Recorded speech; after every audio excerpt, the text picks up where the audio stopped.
Okay. That looks like it's recording. Okay, The it's number's recording. going up.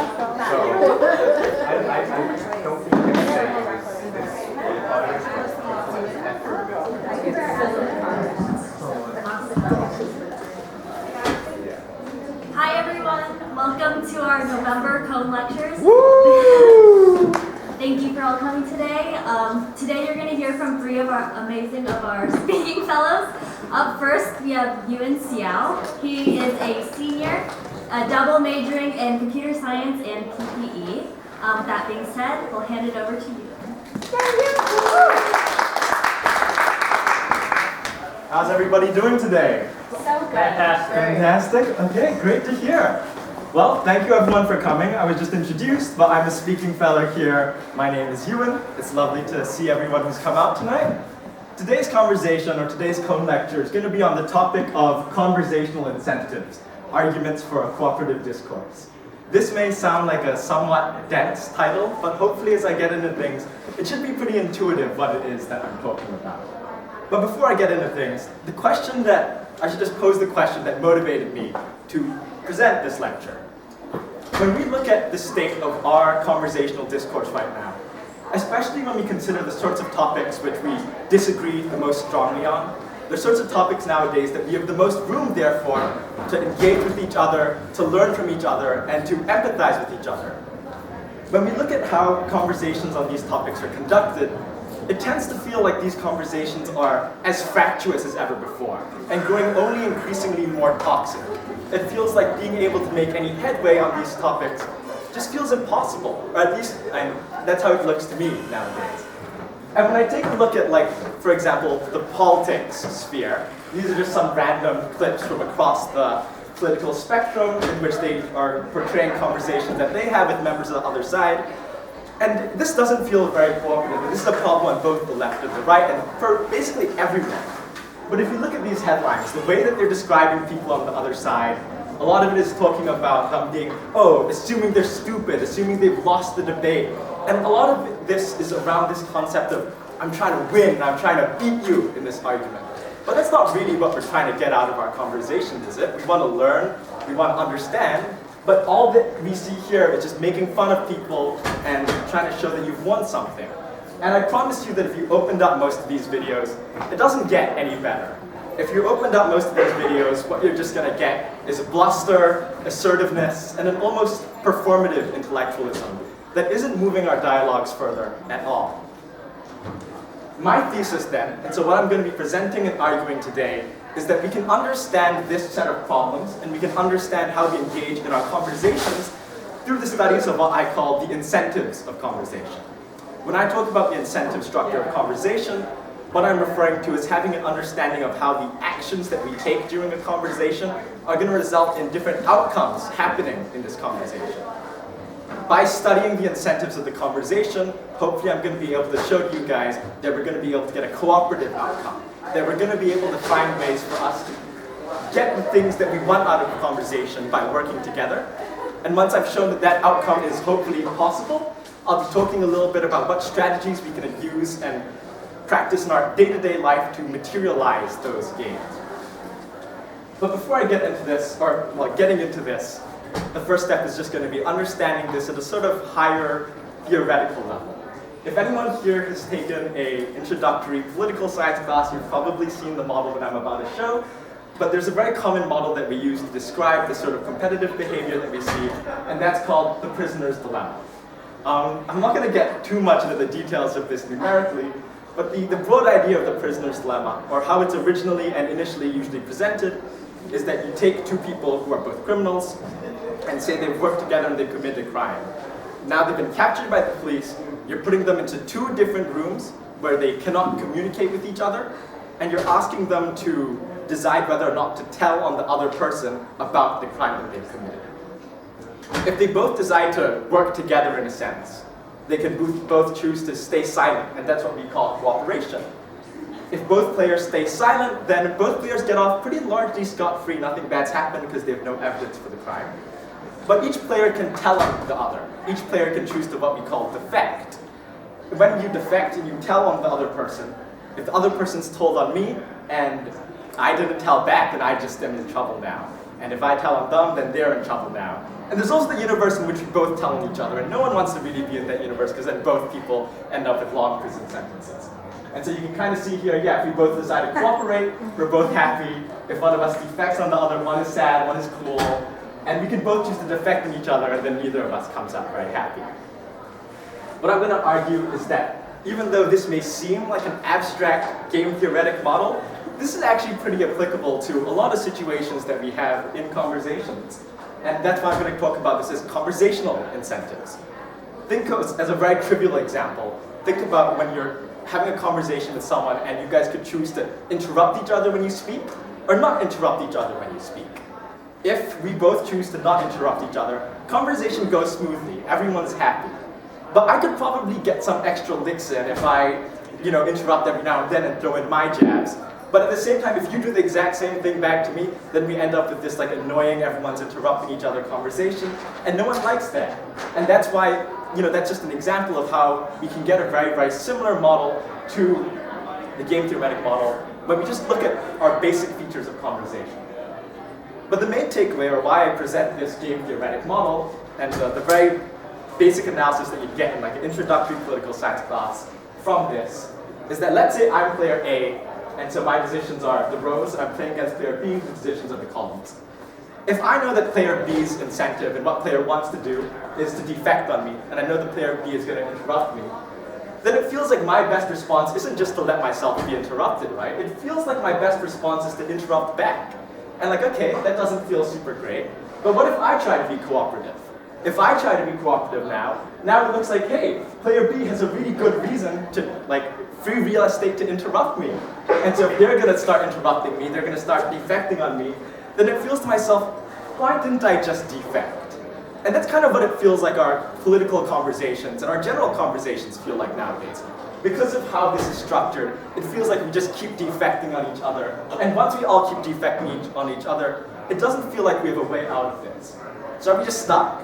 We can see this happy world where we're both smiling, but we end up stuck in this world where no one's really smiling. And are we stuck in this forever?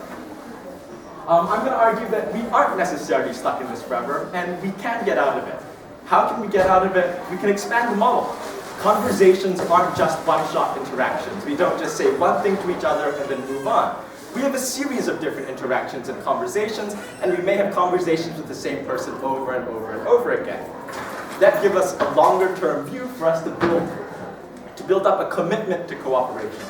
So there could be the case, for example, where I'm nice, I cooperate at the beginning, the other person decides I'm not going to be nice, they decide to defect on me. But now that gives me the opportunity in the future to respond by defecting back on them. And conversely, that gives me the opportunity to commit to cooperation, to show that I'm only going to cooperate in the future if we all cooperate now, and to show that I'm committed credibly to cooperating in the present. So that's what we're going to be talking about, and this whole structure provides me three main key takeaways. When we look at questions of conversations, the three things that we want to ask ourselves if we're applying this structure is firstly, how do we cooperate?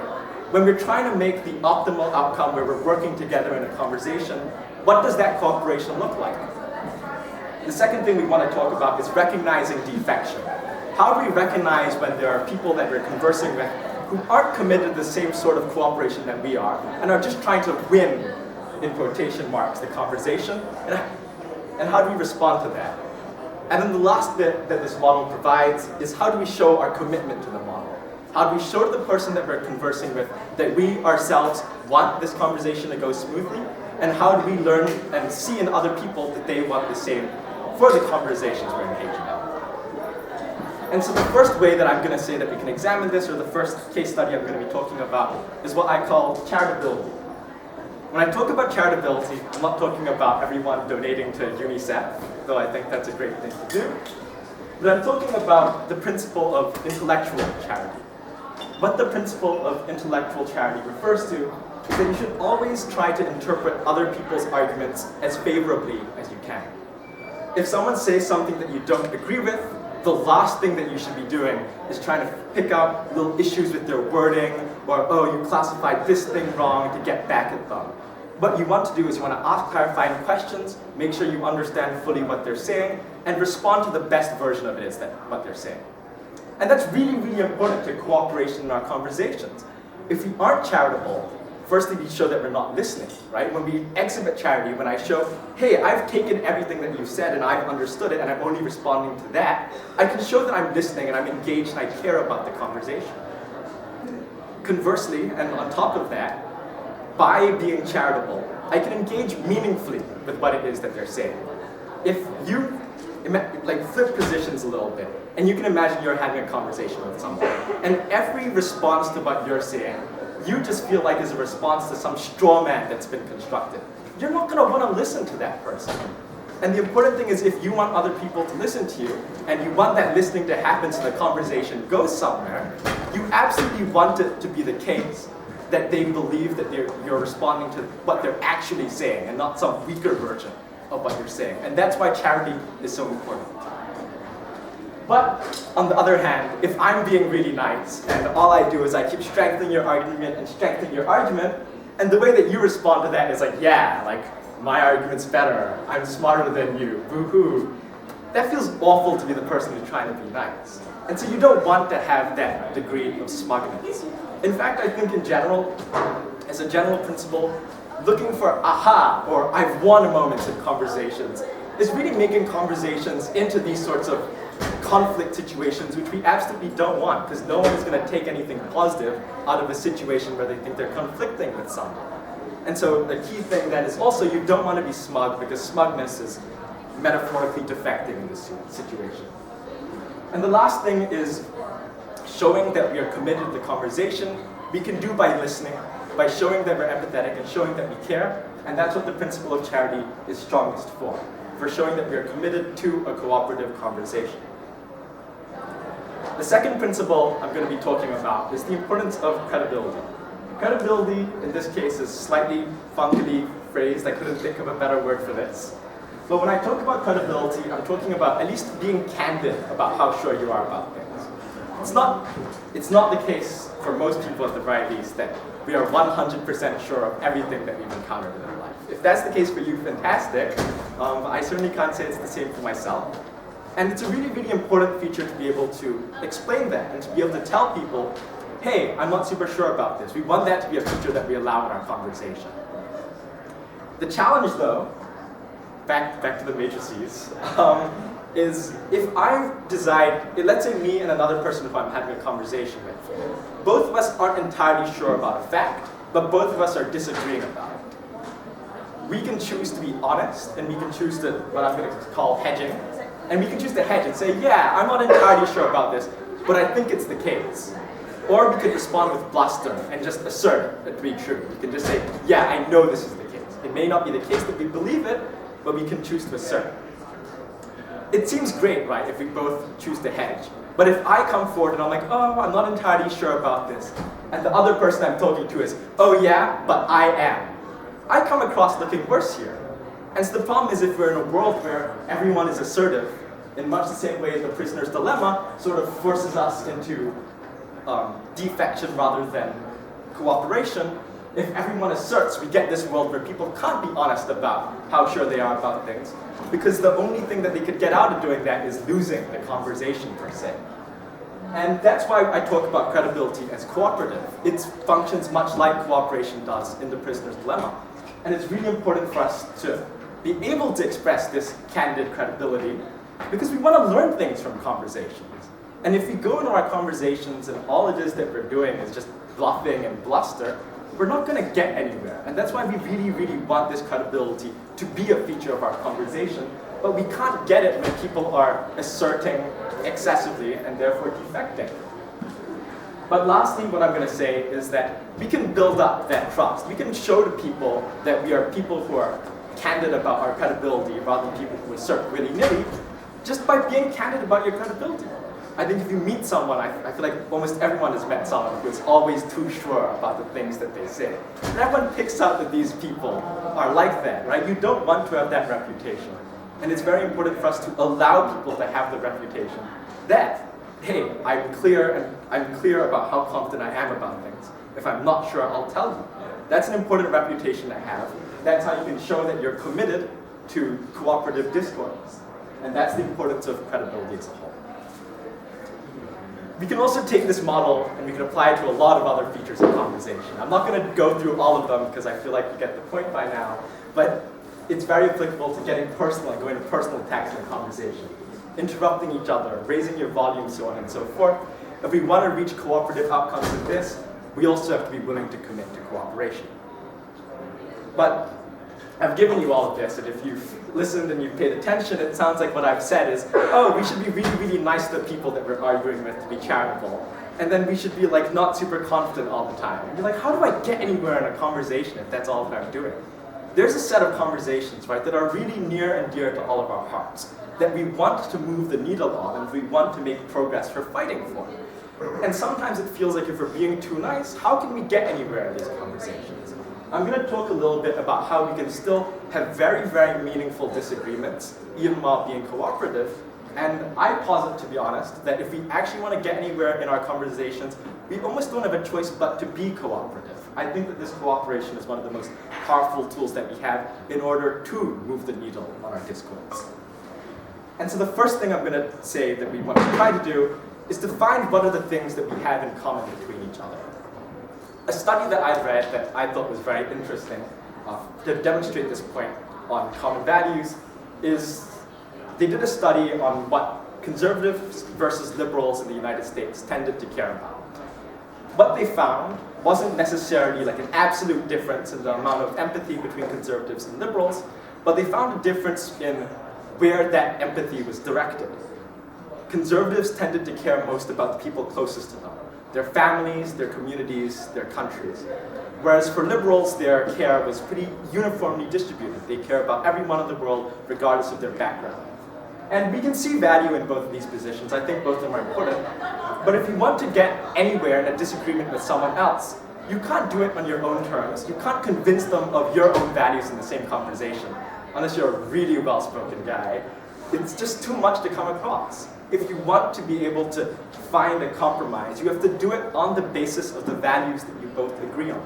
So, for example, in the context of the liberal-conservative thing, something that they might both care about is like the economic well-being of everyone in the country. That's something which both people, despite their differing values, could settle that they agree on. And when you base a conversation on something like that, you at least have a starting point that you guys are both on the same page on. But at the same time, sometimes you just have differing values, and sometimes the disagreement that you have is going to resolve exclusively to, but yeah, I care about this thing and you care about that thing, and we can't really get away from that. It's a bummer. But what we can do, though, is we can note that that's the case and not judge each other for it, because we understand a lot of the times, or at least I hope that most of the times, there's a reason for why we have these differing values. And much like I think it's a pretty intuitive case why we should care about everyone in the world, as is supposedly at the very least what the liberal empath cares about, it also isn't an entirely foreign concept to anyone why we care a little bit more about our families and our friends than some random person on the street. And when you can note, like, okay, I may have a difference in my intuition with you, but I still see you as a person, and I'm still going to engage in my conversations with you, treating you like a person, that's how we get somewhere. Because if we don't treat each other well and we don't afford each other that respect, we're not going to get anywhere. But I'd still argue that even if you note that you have differing values, you can still get quite far in an argument by doing what I call judging by internal coherence. When I say by internal coherence, I mean judging them based on their own values rather than your own values, rather than your own values. And when you have the chance then to talk to someone and you're able to bring things back to the things that they care about without asserting the things that you care about on them, you make a much more powerful case that they should care about the argument that you're making. Because if it's in their own terms, if it's in terms of the things that they care about, then definitively they have as much reason as ever to worry about the challenges that you're raising. I believe that this judgment by internal coherence, as I call it, is actually one of the most powerful tools that anyone could have in their debate curriculum. And you'd be surprised how often you can use this. It may feel like, oh, judging someone on their own values isn't always going to work, but I would just say from anecdotal experience, very, very commonly arises that people are incoherent even within their own sets of preferences. And so now I've given you all of this about, okay, how do we get to cooperation? why is cooperation good? But it can very much feel like there are some people out there who never ever choose to cooperate and just continuously defect. And what do you do in that case? Because if you meet someone, you want to cooperate, you're trying to be nice, and they're being rude in response. And like, okay, maybe it's a one-off, I'll be nice again, and they're rude in response, and it keeps happening. It's like, are we getting anywhere? I'm trying to be nice, and all I feel like I'm getting in response is attitude, you being snarky, you thinking that you've won this conversation. I don't want to engage in this. I might as well just defect. I might as well just play the exact same game.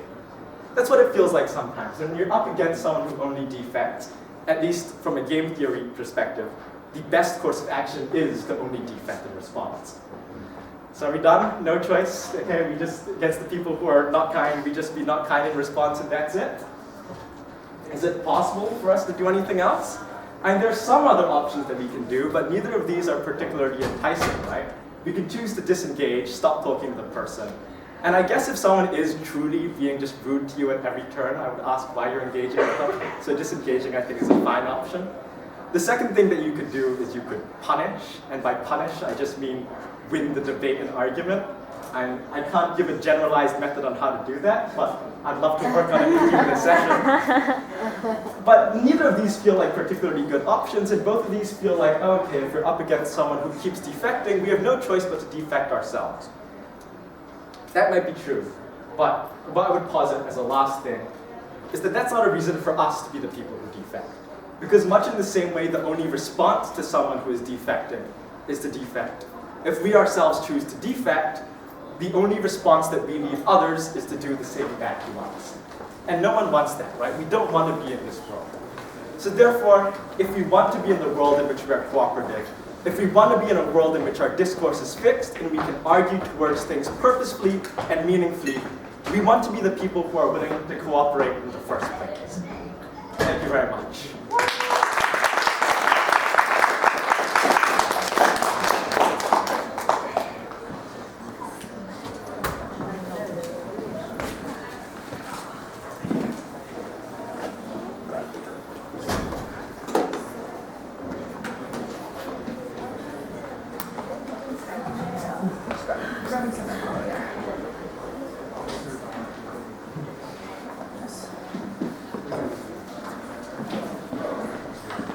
Okay, so now we're going to have our second Kohn lecture.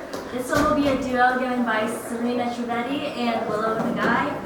Sarina is a senior majoring in finance and economics, and Willow is a senior majoring in environmental studies and political science. As they get set up, though, I will tell you a little bit more about the Speaking Fellows. Has anyone been to the Speaking Fellows or booked an appointment? Awesome! Well, I'm sure you heard from some of your friends, and basically what we do is we help other students with different public speaking topics, whether that be conversation practice, interview practice, or different presentations and speeches. So if you ever want to come work with us, we always have sessions. There's appointments online, and you always can also drop in. But with that being said, we'll let them continue getting set up.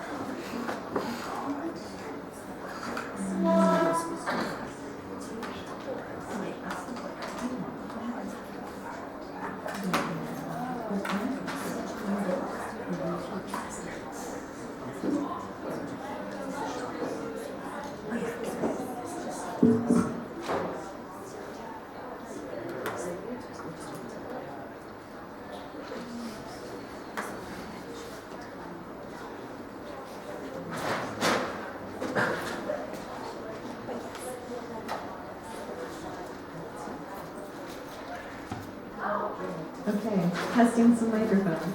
Does this one work too?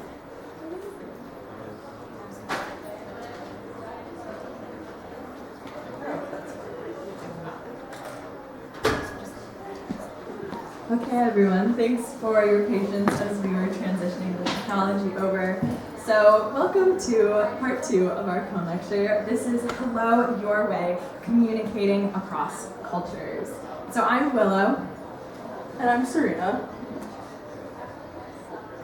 And You already heard our major, so we'll skip past that part. So we also wanted to give a little bit of background as to why we chose this topic as our Kohn lecture. And so in the writing, speaking, and argument program, we see students that are both domestic students, but also international students. And as we've had sessions in the 2 years that we've been speaking fellows, we noticed that there are some communication differences between international students and domestic students like ourselves. So we really sparked a discussion thinking about what are the environments that create different communication styles?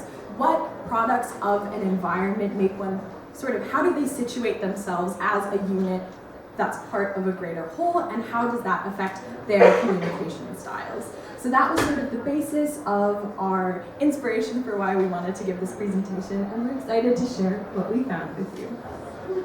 Yeah, so walking us through a bit of how this presentation is going to be structured. So first we're going to start by going through communicating through an American lens, what we've noticed as US speakers communicating with other domestic speakers. Then we'll be going into the idea of cultural dimensions, introducing this concept to you guys, and then we'll be going through how to actually communicate through a global lens by utilizing these cultural dimensions, focusing on a few different case countries. And lastly, we'll be going through implementation, how to use these cultural dimensions in your everyday life. Okay.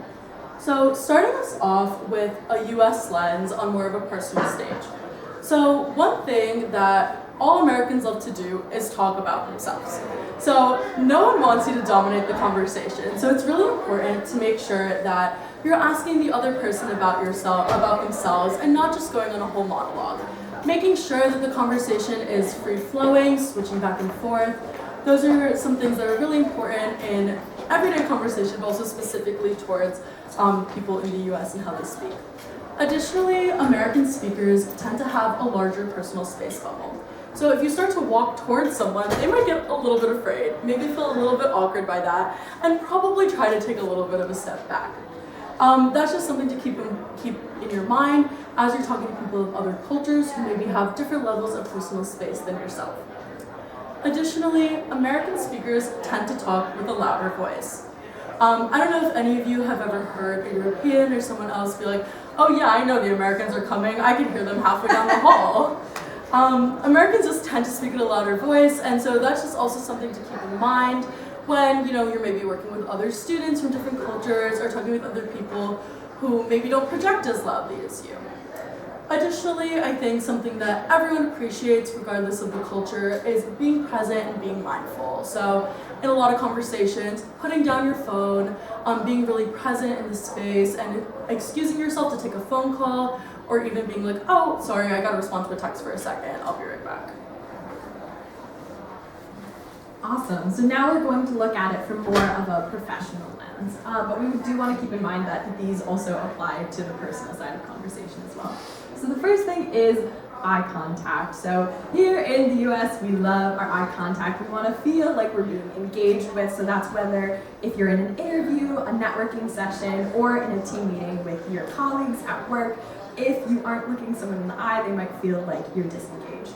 As speaking fellows, of course, we do recognize that the US, this culture is not super welcoming to those who might be neurodivergent and find it difficult to make eye contact, and we understand that, but we just wanted to highlight that this is something that is generally expected within the US professional communication. Additionally, a strong handshake is always expected. So if I'm meeting Sarina for the first time, if I'm going up to her, she's gonna expect a nice, strong American handshake.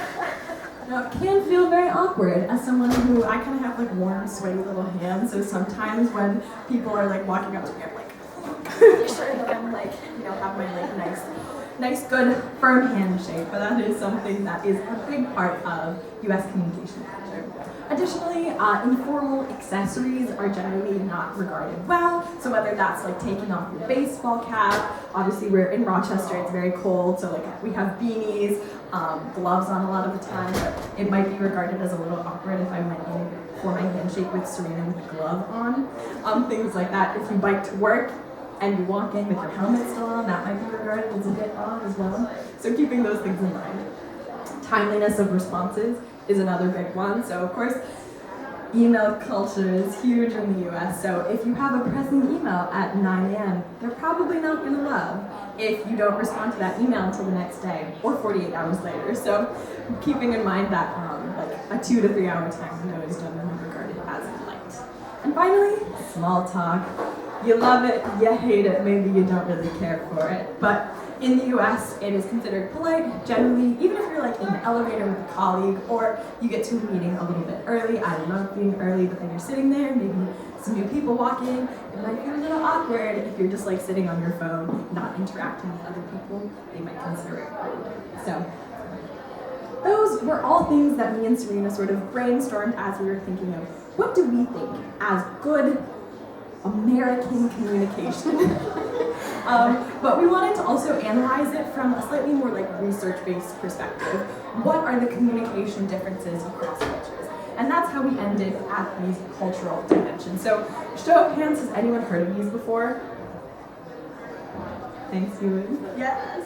Okay, so cultural dimensions were first created by Dutch sociologist Geert Hofstede. I did have to look that up on YouTube to see how to pronounce his name. In the 1970s, so he was a cultural sociologist, and he came up with these cultural dimensions by actually looking at employees at a banking company that was situated in multiple countries to look at sort of their organizational culture. So based on that, he came up with these 6 cultural dimensions, which help us understand how nations differ in their cultural values. So there's power distance, individualism versus collectivism, indulgence, and then there's also long-term orientation, uncertainty avoidance, and then orientation towards like motivation and success. So we're going to talk about the 3 listed up here because we think that they're the most relevant and generally like manifest most prominently in a professional setting. And we chose 3 case countries to sort of compare scores across. So the US, because we're all in the US right now, and then we chose India and Japan, sort of for personal reasons. So a little bit about our cultural background. I'm half Japanese. My dad was born and partially raised in Japan, which is why I chose Japan. Yeah, and I'm Indian with both my parents being born in India, and I can definitely see how some of these cultural dimensions shape the way that they communicate. So moving into the first one, which is power distance. So this is the degree to which society accepts an unequal distribution of power. So societies with a more higher power distance, they have more of a respect for authority and status, versus low power distance societies expect more egalitarian relationships, would more likely regard people at more of an equal status, wanting to hear from everyone regardless of age or maybe experience in the field. One example we have of this is through Korean Air. So in the 1990s, some Korean airline flights started crashing and people didn't really know why. So after one specific flight, they took a little bit more into an investigation on this and found that the senior pilot found that there was a little bit of a malfunction going on, but still thought that it was perfectly safe to land. Meanwhile, the junior pilot disagreed with them, but yet they still landed the plane anyways. Why did this happen? This is because Korea is a culture with a very high power distance. Here, the junior pilot didn't feel like it was appropriate for them to go and disagree with their superior, thinking that even though they thought that the situation was wrong, their superior must be right, and they were taught to not question the authority of someone older and superior to them, bringing it down. So now that we know a little bit about power distance, we're going to bring it back to our 3 case countries. So the US, Japan, and India. Does anyone have an idea of how you maybe rank them from lowest to highest?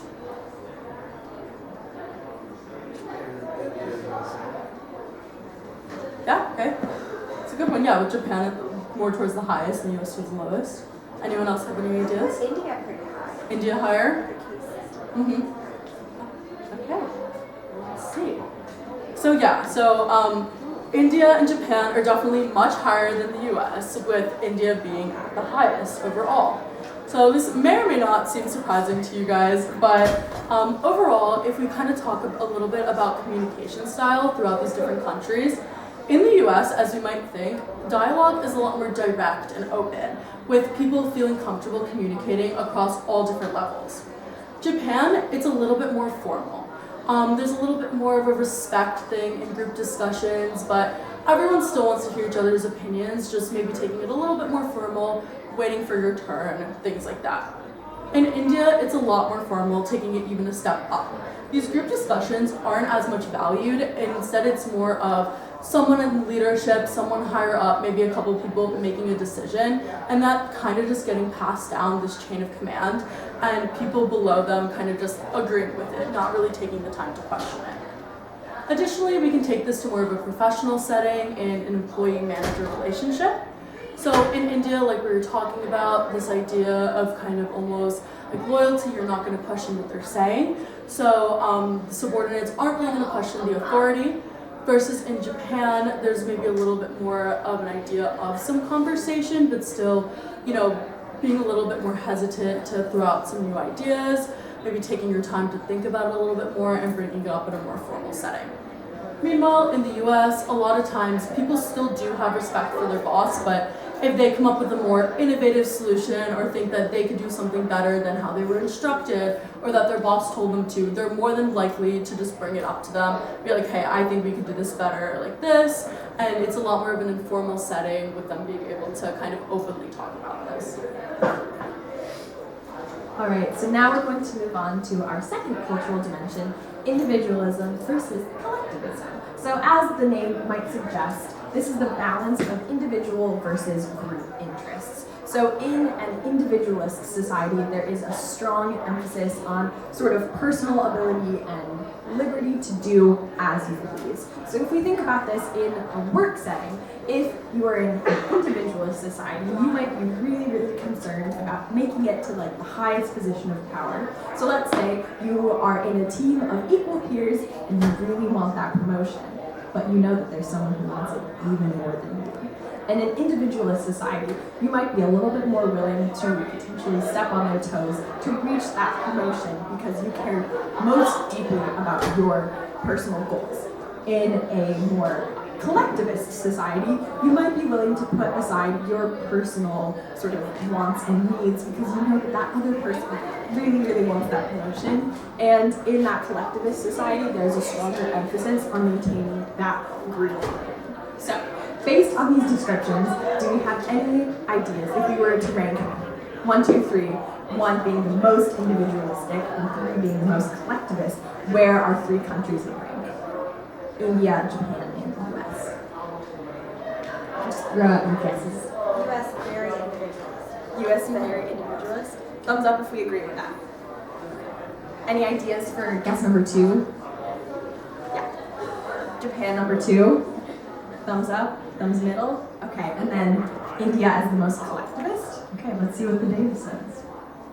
All right, so we were pretty much there. I was actually really, really interested by these results. So as we could sort of into it, the US does in fact have a pretty individualist society. It's sort of baked into our culture that it is important to sort of rank up in both sort of from a personal standpoint and a work standpoint. And so India has almost a third of the individualism score, and you can see this reflected both in the work culture of India and also the more family and social side of it. So from a sort of family and social perspective, we can see through multi-generational households and even like extended family units living together, there's a very strong emphasis put on that collectivist culture. So you can like walk out your door and think in a 5-minute walk you can be at like your great aunt's house versus in the US. And also to an extent in Japan, your extended family might not live in a close distance. I can speak from personal experience, like my family lives all over the US, so that's more individualist than collectivist.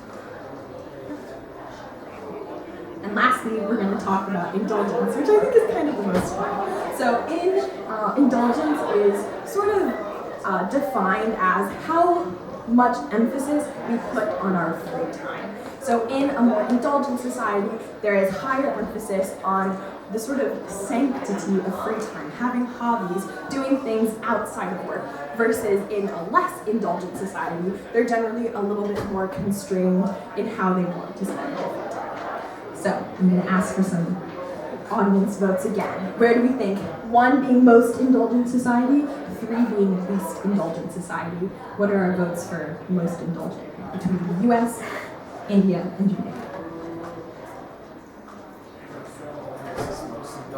US most indulgent. Is that what you were going to say, maybe too? Okay. Do we agree with that? Disagree? Okay. High levels of agreement in this audience. Okay, what do we think number 2? India or Japan? Japan, okay. Thumbs up, thumbs down. You could see India. I mean, it's like a really fun Bollywood industry. I don't know, there's like fun in India. Yeah, so, all right, should we, any other thoughts before we click over to the data? Okay. Awesome. Oh, amazing. So in the US, there's a very, very high indulgence culture.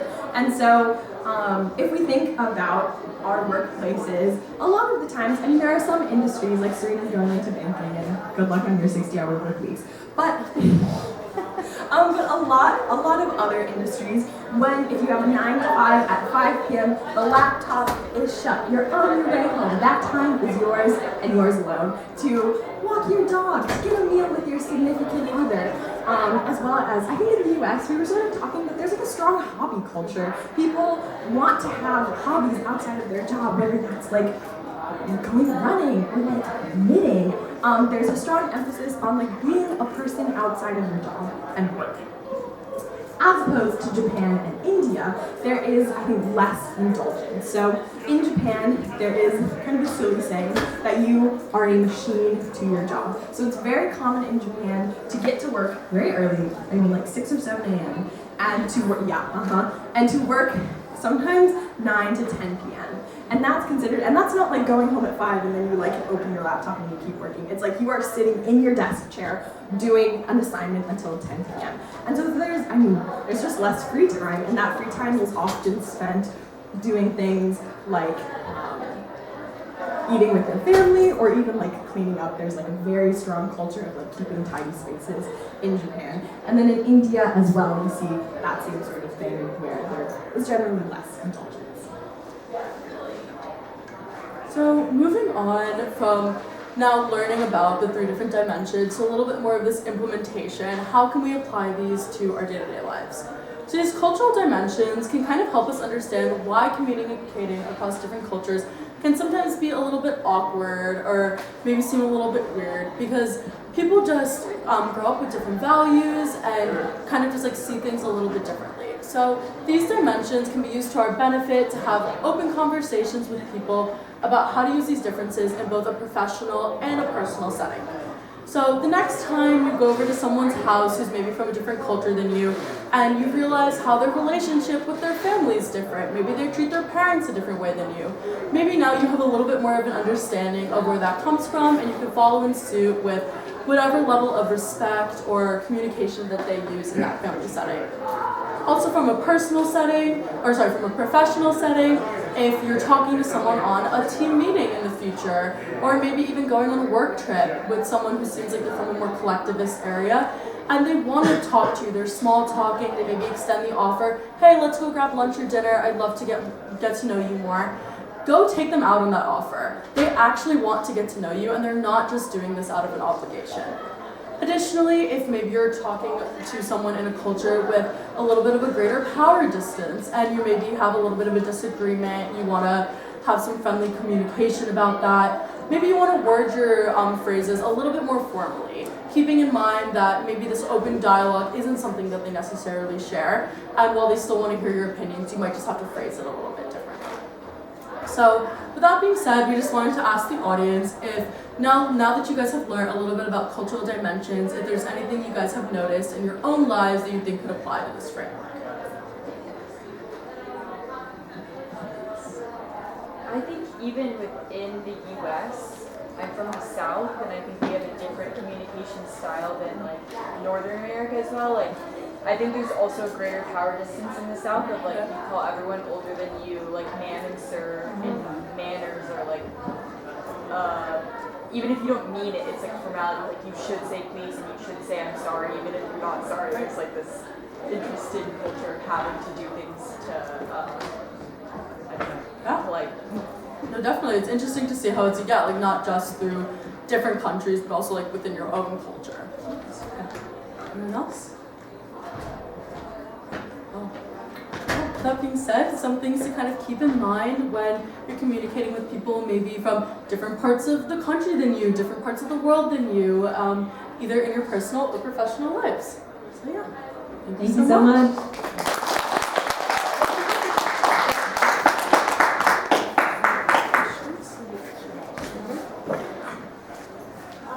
And now we'd like to welcome Euan back up. We're going to have a little Q&A, so if you have any questions.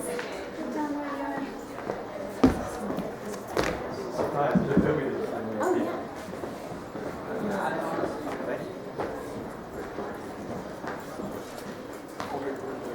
Does anyone have any questions? Okay, great. I guess this is a question for both speakers, like both speakers. When it comes to preparing speeches like this and being able to talk through things comfortably without reading through a script, generally how long is that process?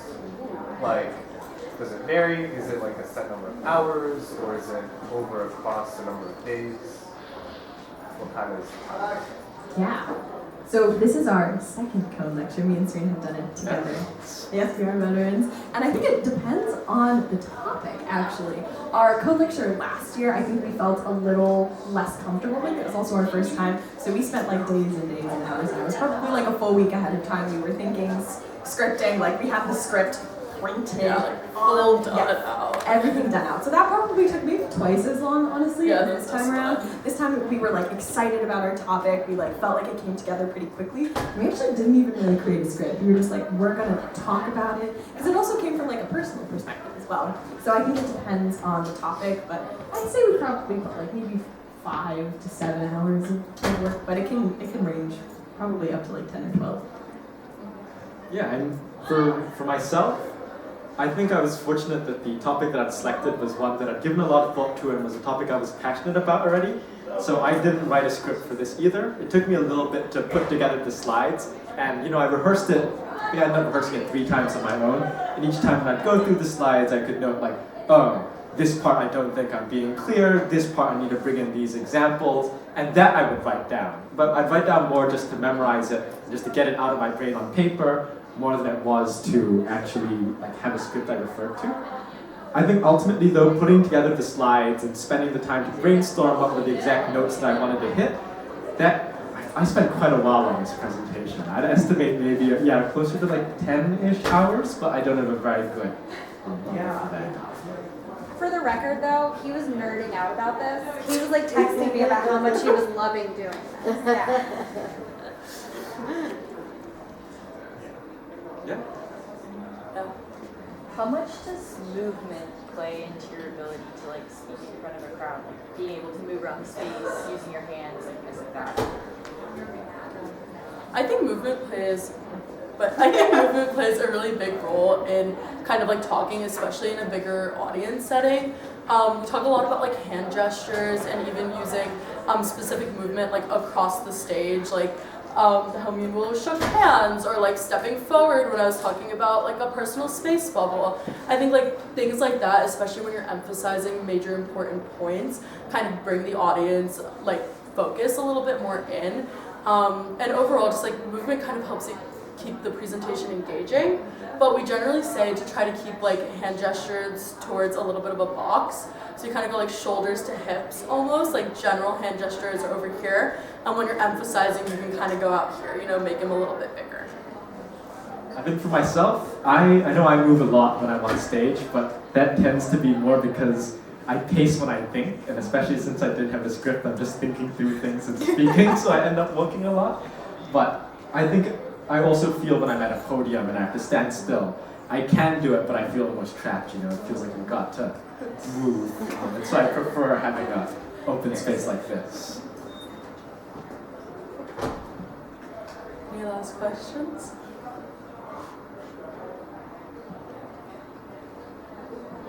No, David. What if I want to become a speaking fellow?